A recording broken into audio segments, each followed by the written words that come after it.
Hi, welcome to Fiberchats. My name is Irina. I'm the host here, and my guest today is Heidi Kaisand, the publisher of Creative Retailer. Hi, Heidi, and welcome to my channel. Hi, and I'm so glad to be here today. Really enjoy getting to meet all sorts of people in the industry. So glad to be able to meet you as well. Thank you. So before you started with this magazine, you have a brick and mortar store for quilting, and it's called Hen and Cheek Studio. That is correct. Tell me a little bit of your fiber story. Like when did you get into quilting? How you decided to open the store? Let's start there. Okay, well, I'm going to have to go back a few years. Okay, I am very lucky to be in a family that is very creative, and my grandmother led us into all things creative at a very early age. So I've done macrame, cross stitch, quilling. I even did quilling before I did quilting. And, if there was something for us to try, Grandma always had us trying those things. And my mother, she's very creative. She did toll painting. Today, she is a traditional rug hooker. And so fiber and crafts have always been a part of my life. So that's where, if you want to say where it all started. Never thought that I could have a career in that area. That just wasn't, a few years ago, that wasn't the thought. So I actually went to school for a degree in consumer food science. But what I wanted to do was to develop food recipes. What I very quickly figured out was I love writing instructions, right? That's what I really love. And I had the wonderful opportunity to be the editor of Better Homes and Gardens, American Patchwork and Quilting magazine, and all of the quilting titles that came out of Better Homes and Gardens for almost 17 and a half years. And so I really, dove into the industry with that job. I've done sales manager at APQS, which is the long arm quilting machines, and then opened up almost 12 years ago my quilt shop and retreat center, and it's Hen and Chick Studio. But I couldn't stay out of the publishing business. And so back in 2015, as I was needing more information about how to run a business, I got hooked up with, at that time, American Quilt Retailer, and really, I'll say, put all of my different skill sets to use into that publication. It's like perfect storm. You were like, all your career was basically preparing you for that. Yes. Well, when I'm looking, and I actually got a copy of your magazine at H&H, and I read it cover to cover, including awesome. every single advertisement there. And there is actually a couple of friends of mine who are published in this magazine, and they're going to be on this channel or have been on this channel. But wonderful. When you look through this magazine, it's basically like your target audience are the owners of the retail stores. And a lot of these articles in the magazine are, like, I imagine, being super helpful to any retailer out there. And it doesn't necessarily have to do anything with quilting. It can be like any yarn store or any craft store or anything. What I find also that it's very interesting for me as a consumer to read this magazine, because I see like all the insider information, like what's coming, some new tools, some new fabrics, some new ideas of like what's possible in the retail world. So when you thought about like organizing this magazine, who was your target audience? Who did you have in mind to read this? Well, originally when the magazine was started nearly 30 years ago, the focus was on, at that point, brick and mortar quilt shops. Okay. Mm-hmm. Well, obviously in the last 30 years, we've added the online element. And when I purchased it, I immediately saw that there is a need in, I'll say, all of the creative industries for a publication that is targeted at somebody trying to run their small business. whether you're a designer and you're trying to sell patterns, whether you're a fabric manufacturer, a fabric designer, whether you're, you're writing instructions. I mean, maybe you're a long armor and you're running a long arm business. If you're running a small business and wanting it to be profitable and to grow, all of the elements that we include in the magazine do apply. You just insert what widget you're selling, right? And that was really important for me to figure out how I help more people, because I was in the midst of it as a retailer myself. I mean, we wear so many hats. And there's a constant need for information and to figure out how to be more efficient, how to be more effective, how to be more financially fiscal. I mean, all sorts of things. That my goal was really to think of the magazine as a curated set of articles, because as a small business owner, oh yeah, I got hours, right? Not, joking, right? I'm being sarcastic. I don't have days and hours to start searching out. So if somebody could present me with a publication that had 6 to 8 articles that hit those target areas in bite sizes that I could manage and put and implement into my business, then I felt like that was what our job was, is to help retailers in that way. And so it took me a little while, but I did then get the trademark for creative retailer. And when we finally got that, then we switched our title from American Quilt Retailer to creative retailer in order to open up that umbrella of whether you're selling yarn or, some type of fiber or fabric, paper, gifts. I mean, there's you could be selling coffee and the articles are still going to apply. And it's like absolutely true. And not only that, but like this was one of the reasons why my YouTube channel, I decided not to concentrate on knitters, even though I predominantly knit.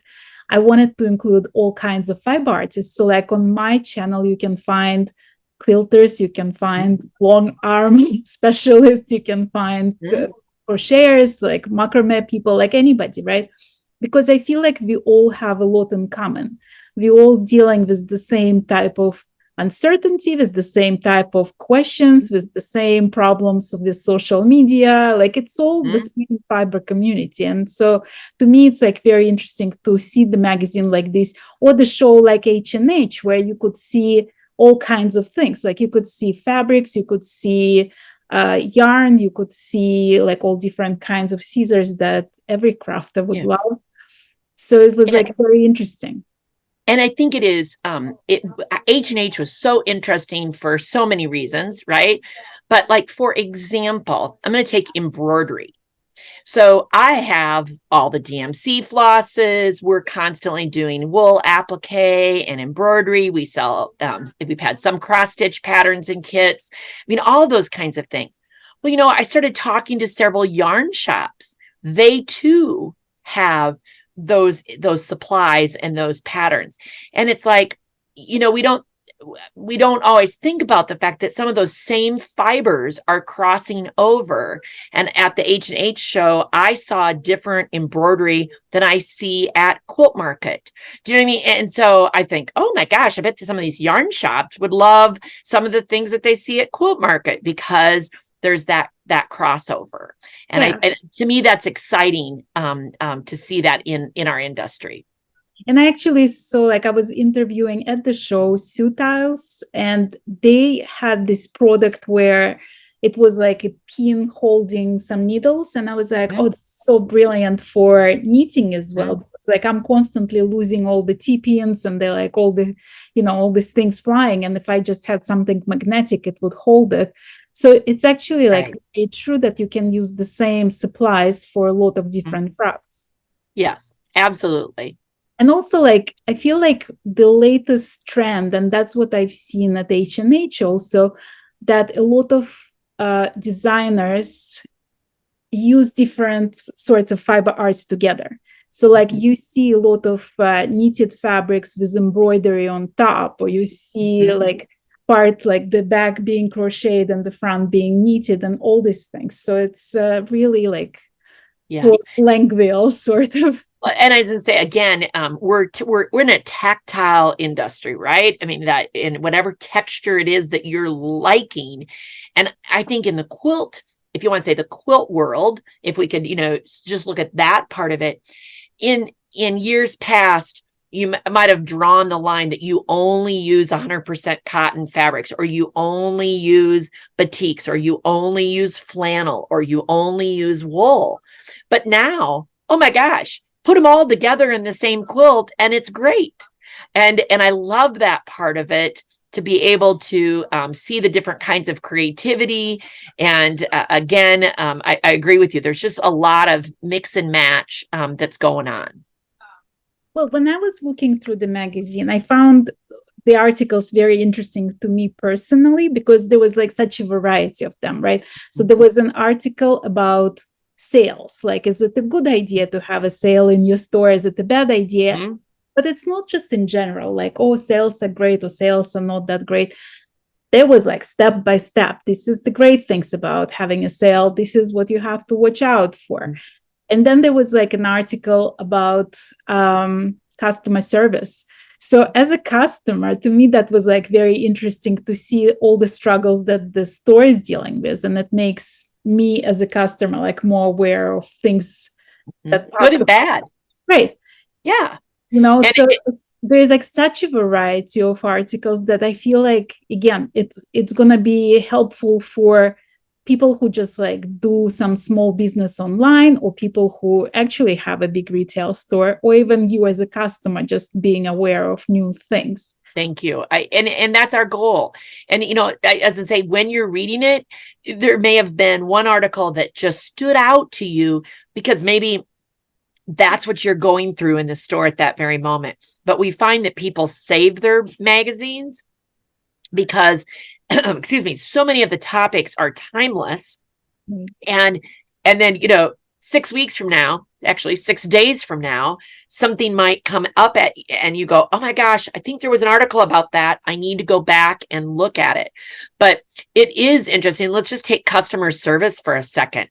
I think that is what makes us small brick and mortar stores and online shops stand apart. And we have the opportunity to really bring customer service to a new level, to engage our customers and to really help them, because we're small business, right? So we can write the handwritten notes. We can make the phone calls. We can be available by phone. We can get, we have a kind of a standing joke here because we've had a couple customers who said we have freaky fast shipping. You know what? If that's what makes us stand out differently, is that when that order comes in, we fulfill it and we get it out the door. And that's what we're known as, our freaky fat. You know what? Great. I can do that. I'm in control of that. And on this, just after when we went to H&H, and my daughters were with me, we had to go on an additional trip. And so we were gone for 12 days. Let me tell you that customer service stood out time after time after time, both good and bad. And it makes a difference of how you look at a business when you're greeted when you walk in the door, when you feel appreciated, and when you leave with that feeling of like, man, I went in there for a scoop of ice cream and I came out feeling like I am on top of the world. And that, again, it's as simple as a smile. It can be as simple as a thank you, have a great day, compared to that when you feel like you're I'm going to say you're bothering somebody to have them help you. Oh man, you leave going, yeah, I'm not turning around, going back there. So all those things make a difference. And if there's something that I'm going to say, not that I didn't know this before the trip, but was reminded about, is Google reviews and Google, commenting on Google, because you know what? Most of the places we found to stop, whether it was a coffee shop, an ice cream shop, or a quilt shop, was because we were Googling it. And my daughters would read the reviews and say, hey, this one looks like they've got a really good menu. And this one, and this guy said this about that. And how important that customer service is, and encouraging your customers to walk away and tell somebody else that they had a good experience. Well, let me ask you this. Like, before the magazine, you had the store. Mm-hmm. How did you change personally after having this magazine? Did it open your eyes to some new things, new aspects of this? Oh, absolutely. And I just was writing about this morning for the August issue, is that I am a constant learner. I feel that that it is, the day we're done learning is the day we die, right? And so I know I'm doing good, but I can do better. And I know that I'm doing things right, but I can do them even more right. Do you know what I mean? And so what I think how the magazine changed me is that it put me in touch. And I say this for every subscriber as well, but I have the ability to call upon experts in every one of the fields that we write about. I don't write the articles, right? I can explain from my personal view and, from as a retailer, what I like and don't like about some of the articles, and, the topics and stuff, but I'm going to the experts. And so now all of a sudden I'm going to the expert on finances. I'm going to the expert on, social media. And, it just is mind blowing what we don't know. And can I give you another example? I have lots of examples, but we were doing a seminar with two women who the seminar was on social media. Okay. So it was all about social media. Okay. We've been doing social media. Well, what else do I need to know about social media? Right. You're kind of, and Holly very clearly said, if you post something on social media and somebody answers back and you don't take the time to reply, it's more rude than having somebody sit next to you, or as rude, I guess maybe to say, but if somebody was sitting next to you and let's just say I asked you a question, you answered me and I went, and completely ignored you, that's not good social media.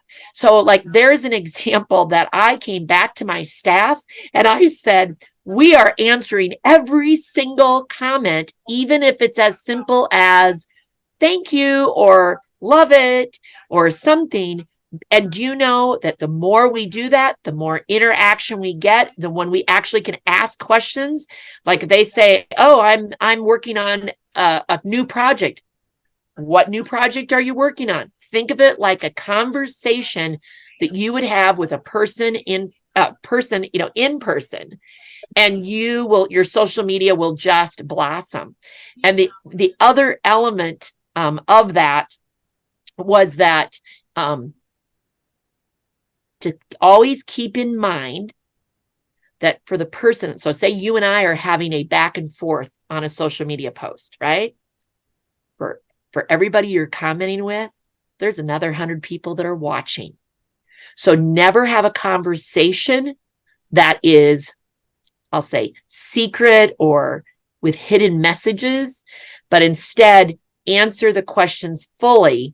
Because if the person's, I'm going to say, how do I say this? Like if you said, oh, that's a great pattern. And I said, yep, that's a great pattern. The next person's going to be like, well, what pattern are they talking about? But they might not be brave enough to talk or to message. So I then respond back, instead of just saying, oh, that's a great pattern. Yes, we love the XYZ pattern too. And I put the link in there. Right. And that, to me, it's also like the question is, why are you on social media, right? Like, what are you trying to achieve? Mm-hmm. If you're looking at social media as a billboard and you're just advertising your product, right? it's one sort of interaction, then you're not expecting any back and forth. To me, social media is where I meet all my friends. It's where I meet people who You're love engaging. doing what I'm doing, right? So to me, this is like how I grow my community. This is how I learn about new things. This is how I get my new ideas. So to me, this interaction is like crucial, you know? And you just said a word that I think we're hearing more and more, and that is community. And, you know, I've thought of my store as having a community. COVID really pushed us. The pandemic really pushed us forward in creating communities that are more than just in the store itself, but are surrounding and way beyond the borders of our town, kind of thing. And I think that's part of that, is just really creating a community of people who like to be creative. Who decides on what articles go into the magazine? And do you ever have a situation when you disagree with what articles say? Yeah, well, it's a team effort. We have a very small team here, but it is a team effort. So Millie is our managing editor, Millie Curley, and she and I have kind of that mass planning where we want that combination of articles. And we're always brainstorming. Again, there's some topics that are evergreen that we can talk about social media every single issue, because there's a different element of social media that we could. And so, you know, it's never a matter of that the articles, I would never say that. I've never found an article that is bad or inappropriate. It's just a matter of how much space do we have in each issue. And so then we juggle it and we say, okay, well, it can't fit in this issue because we don't have enough pages. We'll go ahead and put it in the next issue. Or maybe there's a different location for that article. Maybe it's something we can do in a special email, that kind of thing on our website. But I can't say that there's rarely a topic that we're not willing to cover. How far in advance do you plan the next magazine? Like as soon as you're done with this last issue, like are you already in the process of planning the next one? Yes. I mean, when we do our mass planning, just like any business should, right? We have some markers of when we need to have certain things decided by, so that literally the minute we're done with one issue, the next issue is going into copy editing stages, so that it's kind of an ever revolving door. There's certain articles that are more time sensitive, like product reviews and fabric announcements, those kinds of things. So they have a slightly different editorial calendar, if you want to call it that, or schedule, than do some of our more bigger articles. But yeah, we're constantly working on one issue or two. In fact, by the time the issue comes to print, sometimes it's a little confusing because I'm already an issue or maybe even two issues down the road of looking at what our articles are. When I was studying for my MBA, I had the marketing class, and the professor was telling us that newspapers are not about news, but it's about advertisement. How do you find the sponsors for the magazine? How do you find those ads and those products? Sure. Well, of course, I have a staff member who helps. That's Andrea. But we're constantly promoting, so like, tell us about your product, or, if you want advertising information. So just like we're looking for subscribers, and trying to find people who want to subscribe to the magazine, we're also promoting. So we have emails that go directly to our advertisers or potential advertisers. And then there's always that communication, because everybody has a different need. Some people want consistent advertising throughout the year. Other people goes in spurts depending on their product releases. And so we work with everybody as to what meets their need. But basically, if anybody is got a product that they're trying to sell, they should be reaching out to us, because if we haven't reached out to you, we obviously don't know about you yet. And you can do that at info@creativeretailer.com. We'll get you directed to the right place. But basically, if you have any kind of a tool, a gadget, a pattern, or a product that is important to the creative industry, we want to know about it. How did the subscription to the magazine grow from the time you purchased it till where it is now? And where do you see this growth going? Well, it's always an ever evolving growth, because the industry changes, right? And so we're constantly also searching out for businesses that would be interested in receiving information from us, because we do emails, we do obviously do a subscription, we do roundtables. So my goal is to simply try to find every quilt shop, yarn shop, paper shop, beading store that is out there. And one thing I've heard recently about kind of our creative industries is that, it's steady, slow growth. And that's definitely what we see, is that quilters are quilters for life. I think knitters, the same thing. You're a knitter for life. And so again, it's just what we try to do is not ride a wave, but just kind of keep going steady right up. How did COVID affect the magazine, like the types of articles and the type of information? Oh, yeah. Great question. I think where it changed was that, really focusing on, first of all, how do you change? How does change affect you? And some people are better with change than others. And we heard the word pivot all of the time, right? And so, we tried to actually start adding some video that we could be even more timely than a magazine, because the magazine only comes out a certain amount of time, of times each year. So we started increasing our amount of video. So we use different mediums to reach our customers, to get that information as quickly as possible to them.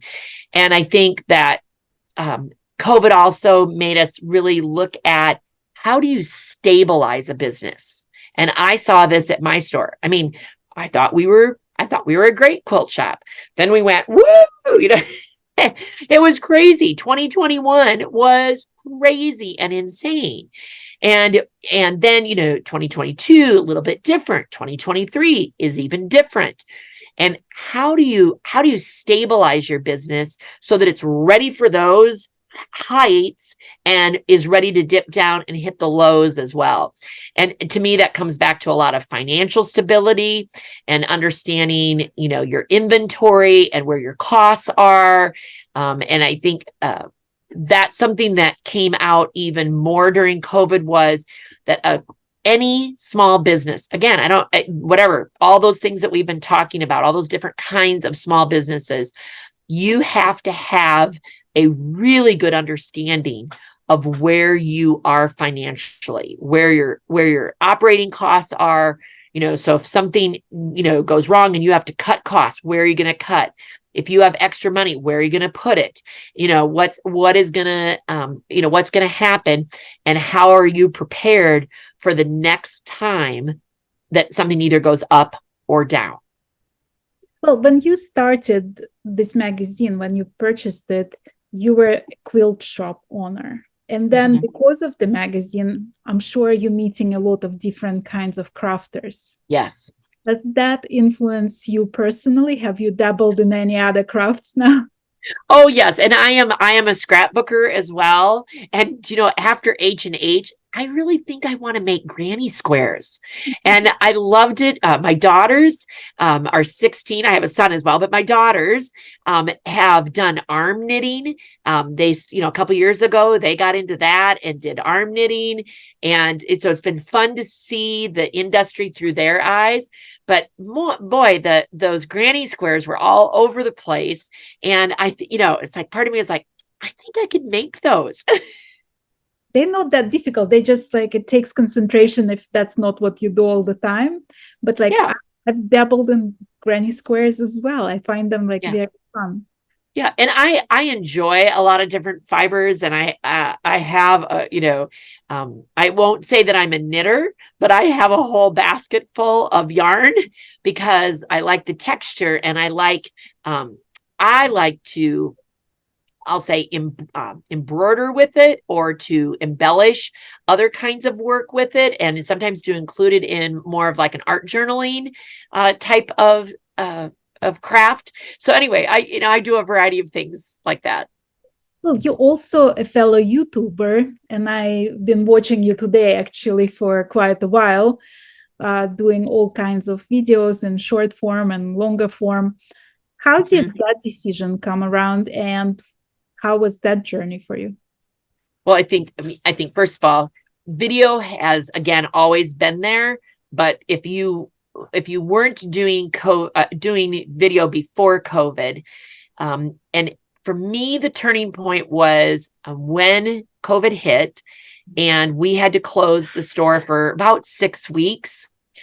I knew I needed to be in front of my customers, and video was the best thing, right? And we have a creative, we call it the creative community. That's our Facebook group. And we went daily. We played a game of bingo. To me, the video is, of course, education is important, but there's also an element of entertainment that our customers need, they want to feel like they get to know us. And so certainly my personal video journey has definitely increased. I've got some ideas of what I'd like to do yet in the future, doing some kind of how-to and so along. But we definitely use video in my quilt shop as a tool to communicate with our customers in a simple setting, and to give them, I'm going to say, a confidence that we have knowledge that we can help them. Well, part of the H&H was educational classes, and there were like people presenting all different kinds of topics, and I found a lot of them interesting. Even though like I'm not a retailer, I'm not in the business, I still found them very helpful and interesting for like different reasons, right? Do you see yourself as educator with this magazine? Do you see yourself going into like maybe instead of retail retreats into the business retreats and having all the business customers come with Yes. Yes. And we have done some. Last year we did 2 live events and brought in our experts, and as I was saying earlier, and I think I may have gotten sidetracked, but one of the things about the magazine is that you've got all these experts at your fingertips, right? And so we have actually brought them in personally to have an in-person event. We've also done that virtually. I think it is so important for us to be able to do that. And I love the vehicle that H&H provided with all of their main stage events. And like there was an example, I got to do a main stage and had 2 guests with me that, we maybe normally couldn't have, but because we're already all at the meeting and the show, we were able to get together and to demonstrate and to educate people about, at that point, the topic that we were discussing. And I do think that there's a wonderful balance of virtual, I'm going to say print, virtual, and in-person, because we need all of those forms to keep that inspiration and education going for us. So if any of my viewers want to subscribe to your magazine, how would they do it? And who would be your ideal audience, basically? Absolutely. Well, of course, the ideal subscriber to Creative Retailer is somebody who is running a small business and in the creative industry. So if you are all those things I've been telling you, if you're a pattern designer, a fabric designer, you've got a small tool that you're selling, you own an online business or a brick and mortar business, and you, I'll say, fall into the creative category, right? That big umbrella, then Creative Retailer is the magazine for you. And to subscribe, it's as simple as going to creativeretailer.com, click on the subscribe button, and it'll all be right there. Okay, so we're gonna put all this information in the description of this video. So if you guys wanna look at the copy of the magazine and try it, you can find that information over there. Wonderful. The best thing about my channel for me is meeting all the wonderful people like yourself and having this conversation and getting a glimpse into how things work and how you run a magazine or how somebody runs a business, how you run your quilt shop, right? What's your favorite thing about this magazine? And what's the hardest thing about running a magazine? Oh, okay. So several things. First of all, people are important. And in all of the jobs I've had, I can tell you that my best memories are some of the people I've gotten to meet. And so I totally agree with you with that it's such a great industry with such creative people, that I love that part of it. A favorite quote of mine is, "I'd rather be a river than a reservoir." And that to me is what I love about running the magazine, is that I'm able to use the skills that I have. I know where to find the experts. I know how to write magazine articles. You know what I mean? We know how to edit, and we know how to create this publication and deliver it to you. So I love being able to take this information and, like the river, keep it flowing. Because if it was so simple that we all had the magic answer, then we'd all be, millionaires, and we'd be laying on a beach, right, and enjoying our, retirement or something. But it's not that simple. So again, what I love about the magazine is that I feel like we can really, really help people, and help the small business owner that is out there trying to wear every hat every day, and that they can really, they really need a board of directors, if you want to say, and behind them, helping them. That's what Creative Retailer is there to do. The thing that I probably struggle with the most is that I can't help more people. It's like I'm like, man, this is working for me. If I could tell 10 people and help them, then I feel better. But it's like, I got to find those people. I gotta get that information out to them.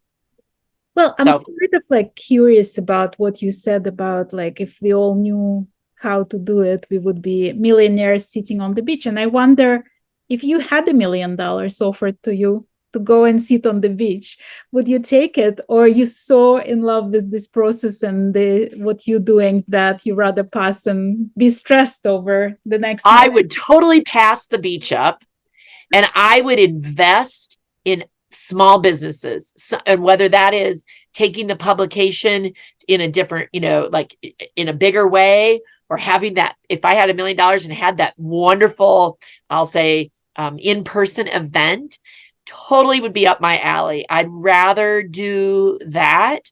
Yeah, I don't have time to sit on the beach. I feel the same exact way. Yeah, and I would buy an elevator for my business because I need an elevator. So there you go. Well, I want to thank you for being my guest today. I love chatting with you and meeting you. And we're going to put all the information about your wonderful publication in the description of this video. And hopefully more people are going to subscribe and read this magazine and learn something new and interesting for themselves. Well, I really appreciate being here, and I'll look forward to talking with you more in the future. Thank you.